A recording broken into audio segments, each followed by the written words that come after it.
Hello बच्चों, आज हम बात करते हैं IUPAC nomenclature of spiro compounds की। ठीक है, so let's start.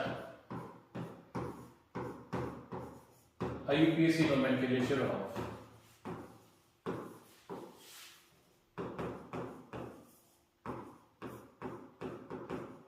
Spiro compounds.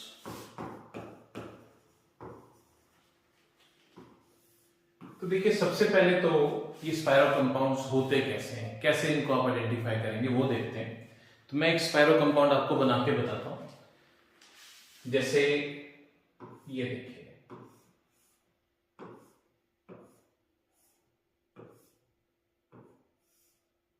So this is an example of A spiro compound. Spiro compound में क्या होता है कि एक सिंगल एटम, जैसे बाइसाइक्लो में तो दो एटम्स कॉमन थे, यहां पर दो अलग अलग रिंग्स के लिए एक ही एटम कॉमन होता है। ठीक है, so in spiro compound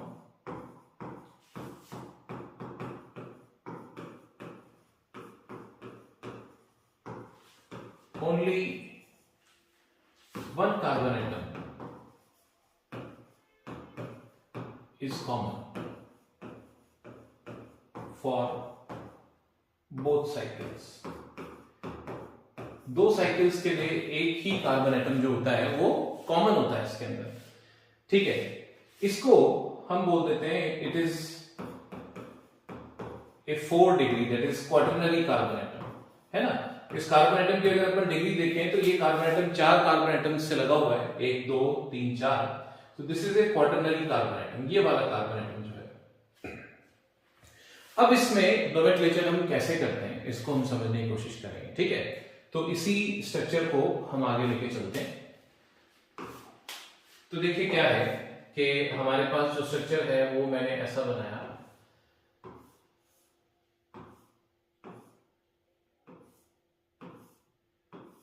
okay, तो अब जब भी आप स्पाइरो कंपाउंड्स की बात करेंगे, सबसे पहली बात, जैसे बाइसाइक्लो में प्रीफिक्स आता है, जो सेकेंडरी प्रीफिक्स होता है वो आता है बाइसाइक्लो, यहां पर आता है स्पाइरो।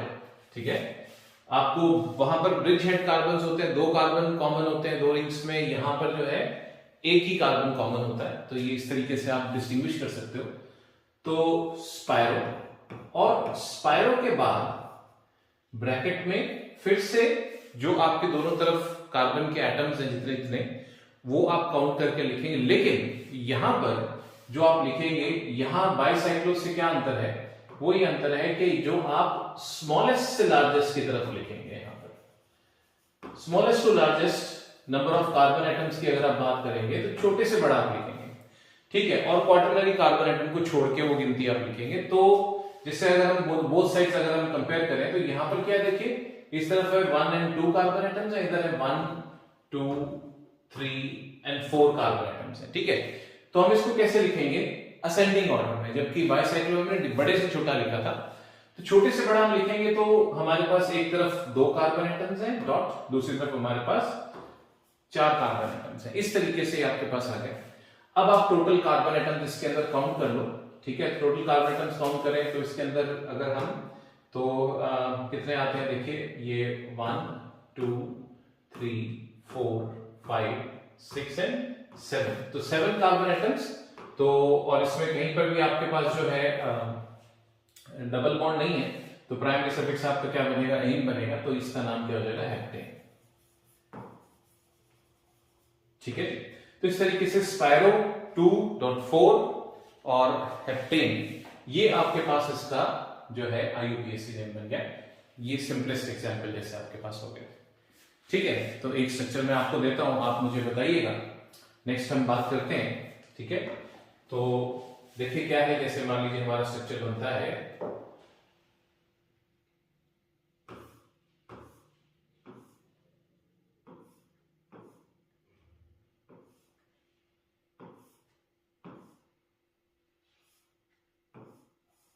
जैसे ये एक स्पाइरो कंपाउंड हो गया आपके पास। तो जो है मैं 1 मिनट के लिए पॉज करता हूं, आप अपना वीडियो को पॉज करके आप देखिए, इसका नाम बनाइए और फिर वापस आइए, देखते हैं, कंपेयर करते हैं। ओके, तो चलिए सबसे पहली बात, मैं यहां पर ये मुझे आइडेंटिफाई हो गया है कि ये क्या है, स्पाइरो कंपाउंड है। तो यहां पर प्रीफिक्स आ गया मेरे पास स्पाइरो। अब जो है ब्रैकेट के अंदर मैं कार्बन एटम्स काउंट करूंगा क्वार्टरनरी कार्बन एटम्स को छोड़ के, तो 1 2 3 4 5 इधर है 1 2 3 4, तो यहां पर मेरे पास स्मॉलेस्ट टू लार्जेस्ट तो 4.5 और टोटल कार्बन एटम्स कितने हैं 1 2 3 4 5 6 7 8 9 और 10, तो ये बन गया डेकेन इस तरीके से। ठीक है, आई होप मेरी बात आपको समझ आ रही है। Spiro 4.5 decane. ओके, और एग्जांपल देखते हैं। जैसे मान लीजिए हम लेते हैं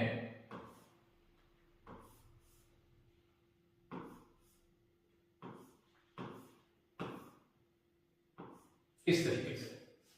ठीक है, तो ये आपके पास अब ऑब्वियसली एक साइड में आपको और एक ब्रांच नजर आ रही है।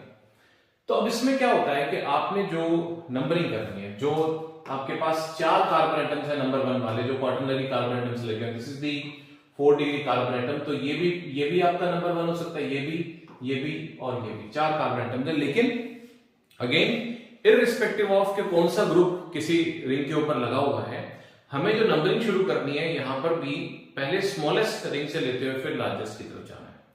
ठीक है, और हम नंबरिंग भी शुरू करेंगे जो क्वार्टरनरी कार्बन एटम है उससे लगा हुआ पहला जो कार्बन एटम है वहां से हम नंबरिंग शुरू करेंगे।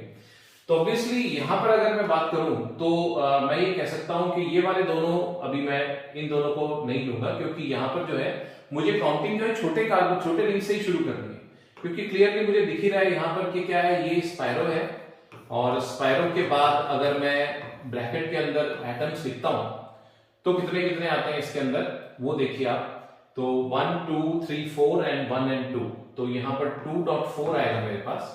ठीक है, अब देखिए क्या है कि इसका मैं नंबरिंग करूंगा तो मेरे पास दो ऑप्शन है, या तो मैं इसको बंद करूं या इसको बंद करूं। तो बंद करूं तो ऑब्वियसली ऊपर वाले को मैं प्रेफर करूं क्योंकि वहां पर ब्रांच लगी हुई। तो ये 1 2, ठीक है, आप देखना ऐसे 1 2 और उसके बाद 3 और 3 के बाद मैं इधर भी जा सकता हूं इधर भी जा सकता हूं, हालांकि कोई फर्क नहीं पड़ रहा है इस टाइम। तो मैं कैसे भी इसको आगे क्रॉस करूंगा। तो यहां पर क्या है 3 के बाद जैसे मान लीजिए मैं ऐसे करता हूं 4 5 6 और 7, इस तरीके से मैं चला गया। तो अब ये क्या है स्पाइरो, नो डाउट ये जो है टोटल इसमें कार्बन एटम्स हैं 1 2 3 4 5 6 7 एंड 8। तो यहां पर आपके पास ये ऑक्टेन है, लेकिन इस ऑक्टेन के फर्स्ट कार्बन के ऊपर एक मिथाइल लगा हुआ है, जिसका नाम बनेगा 1 मिथाइल स्पाइरो 2.4 ऑक्टेन। ठीक है, और एग्जांपल देखते हैं। ठीक, तो अब देखिए क्या है, जैसे मान लीजिए कोई फंक्शन ग्रुप लगाते हैं। सपोज कीजिए कि इस तरह का एक स्ट्रक्चर बनाते हैं। ठीक है, एक लगाते हैं COH, एक लगाते हैं NO2, एक लगाते हैं Br और एक लगाते हैं CH। ठीक है, तो फंक्शनल ग्रुप वाले कंपाउंड को हम देखें तो यहां पर हम जैसे बात करते हैं इसके अंदर, तो अगर आप पॉज कर लीजिए यहां पर और नाम लिख के देखिए एंड देन कम बैक, मैं आपको इसका नाम बताता हूं। तो सबसे पहली बात नंबर 1 जो कार्बन एटम है उसको अगर हम बात करें, ये वाला कार्बन एटम ऑब्वियसली हमारा 4 डिग्री कार्बन एटम है। इससे लगे हुए ये भी 1 है, ये भी 1 है, ये भी 1 है और ये भी 1 है, ये चारों 1 है। लेकिन अब आप देखिए मैं किसी भी तरफ से जा सकता हूं, क्योंकि एक तो पहली बात तो दोनों तरफ यहां पर अगर मैं बात करूं तो स्पाइरो के बाद मेरी दोनों तरफ की चेन्स जो है उसमें नंबर ऑफ कार्बन एटम्स बराबर है। कितने 1 2 3 इधर है, 1 2 3 इधर है। तो उसमें अब मेरे पास फ्रीडम है कि मुझे छोटे से बड़े तरफ जाने की जरूरत नहीं है। तो मैं इसके अंदर जो है किसी भी साइड से जा सकता हूं। तो इन दिस सिचुएशन मैं इनमें से सबसे सीनियर जो फंक्शन ग्रुप है उसको मैं प्रेफर करूंगा।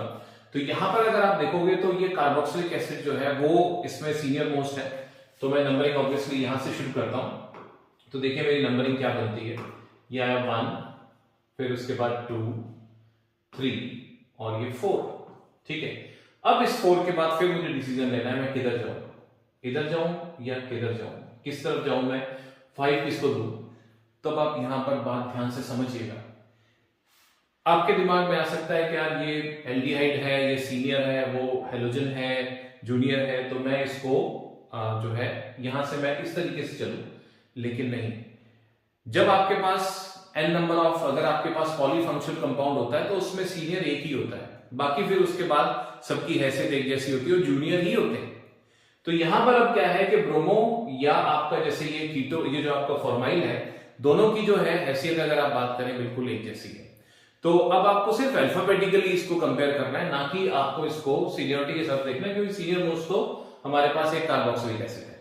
तो यहां पर क्या हुआ आपके पास, ऑब्वियसली तो मैं क्या है, ब्रोमो बी पहले आएगा डिक्शनरी के हिसाब से, तो 4 के बाद मैं यहां पर आऊंगा 5, 6 एंड 7, इस तरीके से मैं यहां पर आपके पास नंबरिंग करूंगा। तो देखिए अब मेरे पास जो है इसके अंदर टोटल कार्बन एटम्स कितने हैं, अब मैं इसको नाम देना अगर शुरू करूं तो 1 2 3 4 5 6 और 5 6 और 7 कार्बन एटम्स हैं इसके अंदर टोटल। अगर हम बात करें तो ऑब्वियसली इसका वर्ड रूट क्या बनेगा, इसका वर्ड रूट बनेगा हेप्ट, ठीक है, इसका वर्ड रूट बनेगा हमारे पास हेप्ट। और अब मैं इसके प्रीफिक्सेस, अब हेप्ट के बाद फर्स्ट कार्बन एटम में जो पेरेंट आपका जो प्राइमरी आपका जो फंक्शन ग्रुप है, जो सीनियर मोस्ट है, वो तो कार्बोक्सिलिक एसिड है, और मैं कार्बोक्सिलिक एसिड का कार्बन जो है पेरेंट चेन में इंक्लूड नहीं कर पा रहा, तो मैं कार्बोक्सिलिक एसिड लिखूंगा इंस्टेड ऑफ ओइक एसिड, ये हम बात जानते हैं। तो अब इसमें देखिए क्या आया, हेप्ट, और उसके बाद आपके पास यहां पर पेरेंट चेन में प्राइमरी सफिक्स जो आता है वो एन, ईन, आइन में से होता है, तो वो आपके पास आएगा एन, हेप्टेन 1 कार्बोक्सिलिक एसिड, ठीक है। अब प्रीफिक्सेस की बात करते हैं, तो प्रीफिक्सेस हमने डिक्शनरी के हिसाब से लिखने, तो ब्रोमो का बी आएगा, फॉर्माइल का एफ आएगा, नाइट्रो का एन आएगा, तो हम तीनों को अब इसको कंपेयर करें। सबसे पहले ब्रोमो आ गया 5 ब्रोमो, और उसके बाद हमारे पास आया 7 फॉर्माइल,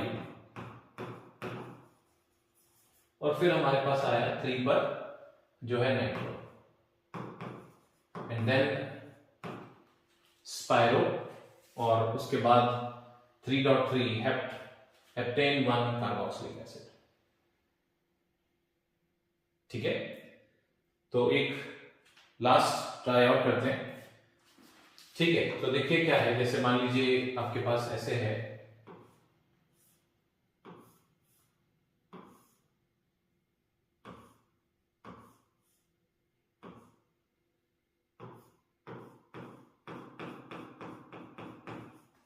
ठीक है।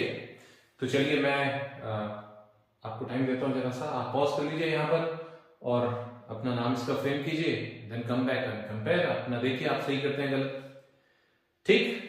चलिए तो यहां पर हम बात करें, अब देखिए सबसे पहले तो इसमें जो है मेरे पास स्पायरो है, ये मैं आइडेंटिफाई कर चुका हूं, स्पायरो है ये, और जो क्वाटरनरी कार्बन है उससे अगर देखें तो इधर 2 और इधर 1 2 3 और 4, छोटे से बड़े की तरफ चलेंगे तो 2.4 मेरे पास आ जाएगा, ठीक है।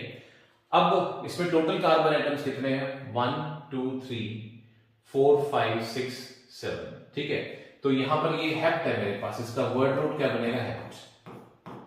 इतना तो जो मैं मतलब पहली बार इसको देखते ही मैं समझ जाता हूं। अब बात ये आती है कि इसमें जो नंबरिंग हम करेंगे वो कहां से करेंगे, क्योंकि मेरे पास ये एक एक एक और एक, ये 4 1 नंबर कार्बन एटम अवेलेबल, कौन सा लूंगा, तो नो डाउट मैं छोटे साइकिल से मैं शुरू करूंगा, कम कार्बन एटम वाले चेन से शुरू करूंगा, तो मैं जो है किसको प्रेफर करूंगा, इनमें से किसी एक को प्रेफर करूंगा। तो मैं आइदर वे जा सकता हूं, तो जस्ट लेट्स स्टार्ट, तो यहां से 1 फिर 2 के बाद ये मेरे पास आ गया 3, अब 3 के बाद मैं इधर भी जा सकता हूं और मैं इधर भी जा सकता हूं। तो ऑब्वियसली अगर मैं इधर से आऊंगा तो 4 5 6 आएगा यहां पर जो सॉरी एमाइड है, जबकि इधर से आऊंगा तो 3 के बाद 4 5 आएगा, तो छोटा लोकेट मैं इस एमाइड को दूंगा।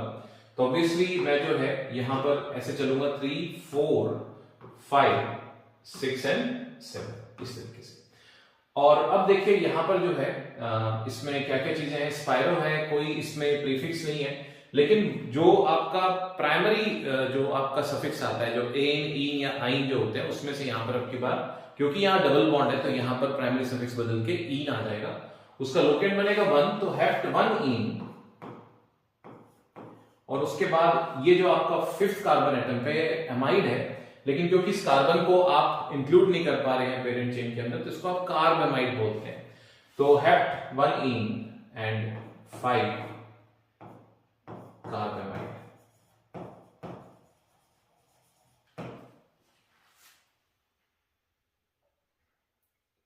ठीक है, so this is all about spiro compounds. I hope you have learned something fruitful today. See you in the next video. Bye.